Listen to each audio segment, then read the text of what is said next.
حضرت جابر بیان کرتے ہیں، ایک آدمی نے رسول اکرم صلی اللہ علیہ وآلہ وسلم سے مسئلہ دریافت کیا، کیا جنت والے سوئیں گے؟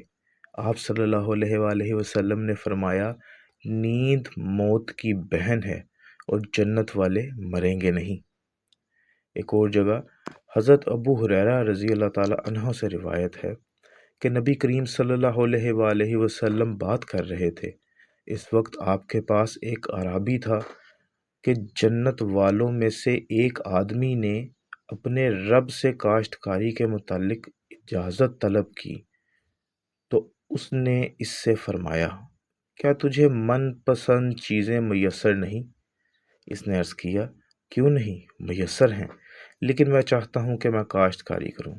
اس نے بیج گرایا تو پل بھر میں وہ اگ آیا، برابر ہو گیا اور کٹ بھی گیا، اور وہ غلے کے ڈھیر پہاڑوں کی طرح تھے۔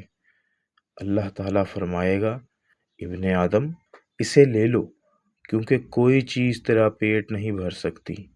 اس اعرابی نے عرض کیا، اللہ کی قسم وہ قریشی یا انصاری ہوگا، کیونکہ وہ کاشتکار ہیں، اور رہے ہم تو ہم کاشتکار نہیں۔ رسول اکرم صلی اللہ علیہ وسلم